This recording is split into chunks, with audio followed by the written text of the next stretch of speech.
Dëmi më i madh që ju ka bë luftës është gjykata speciale. Është shumë e rëndësishme që të pajtohemi për një gjë, që vendi nuk duhet shkojë në zgjedhje të jashtëzakonshme.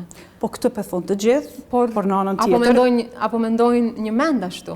Sepse nganjëherë krijohet përshtypja që dikush dëshiron me shku në zgjedhje, sepse ndoshta mendon që mund të prishet rezultati i dhjetorit të vitit kaluar. Deputet nga partitë politike, pra jo si qëndrime të partive politike, por është rëndësishme që ajo çfarë thuhet në takim tjetë qëndrim i partisë politike, tjetë tamam ashtu si që thuhet, dhe jo diçka tjetër thuhet në takime dhe diçka tjetër jashtë takimeve.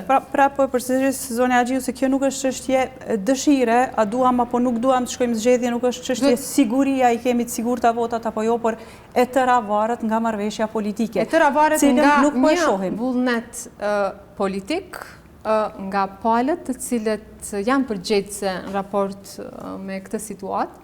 Kur po them janë përgjegjëse, ndërlidhet me, si me thënë, bërjen e korumit në Kuvendin e Republikës së Kosovës.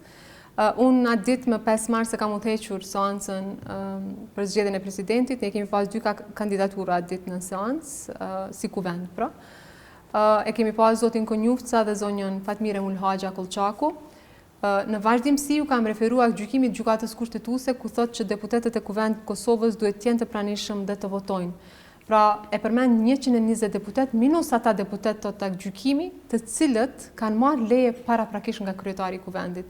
Pra unë u akuzova atë ditë sepse thonin që kush jeni ju që të na tregoni a duhet apo jo të vijmë në seancë. Unë nuk kam thënë fjalitë mia. Mendoj që parimi i proporcionalitetit, pra përfaqësimi dhe fuqia politike janë shumë të rëndësishme në një proces. Për shembull, në Kuvendin e Republikës së Kosovës ne kemi komisione parlamentare.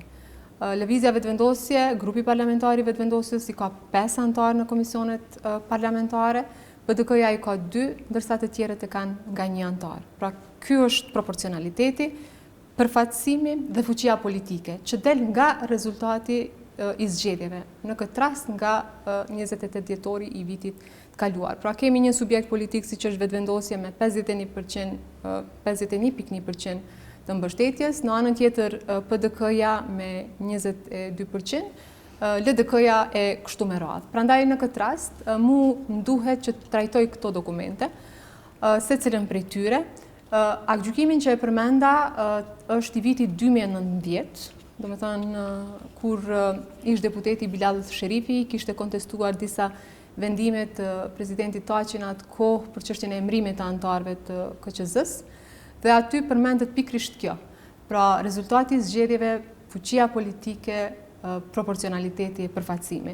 Prandaj mendoj që duhet jemi të kujdesshëm në raport me këtë situatë dhe të veprojmë në përputhje me kompetencat dhe kushtetuesve. Sipas kësaj që thoni Linit kuptohet që vetëvendosja do të ketë 3 anëtarë në KQZ. Rrjedhoj PDK-ja mund ta hup njërin nga anëtarët dhe të bëni pa patur frikë se mund të atakonin kushtetuese. Thoni që aktgjykimi është tërësisht në anën e juaj. Unë jam e bindur që çfarëdo vendimi që do ta marr do të kontestohet në gjykatë kushtetuese, qoftë nga vetëvendosja, qoftë nga PDK-ja. Unë do të përfundoj në gjykatë kushtetuese, por nga cila palë nuk dihet. Dëmi më i madh që ju ka bë luftës është gjykata speciale. Mendoj që për këtë duhet pajtohemi. Dhe në këtë drejtim, dëmi tjetër është që ne, më shumë se 2 dekada pas luftës, e kemi ngritur Institutin për krimet e luftës. Merreni me mend. Kosova, në vend që menjëherë pas luftës, në vitin 1999, pra përkatësisht në qershor të vitit 1999, ka përfunduar lufta. Po të punohej në atë kohë me dokumentim edhe hulumtim të krimeve të luftës, sot nuk do t'i kishim problemet me cilat ballafaqohemi. Megjithatë, a pajtoheni se duhet ndryshuar kodi penal? Unë po flas diçka tjetër, edhe mendoj që është e rëndësishme që të sqarohen situata të tilla. Pra në qoftë se, në atë kohë do t'i jepej prioritet dokumentimit të krimeve të luftës, të mos amnistoheshin kriminalët serbë përmes ligjit për amnistimin e kriminalëve, të mos votojë gjykata speciale që e shtrembron të vërtetën për ushtrinë çlirimtare të Kosovës, dhe që të mos lejohet që në Kosovë të ketë qoftë organizat, qoftë individ, si me thënë botime me të dhëna të pasakta, pra përgjithësinë kryesore e mbajmë ne. sepse institucionet e kanë përgjithësimi dokumentu krimet e luftës dhe nuk e kanë bërë. Ne kemi themeluar tash institutin për krimet e luftës, që po e bën një punë të shkëlqyer.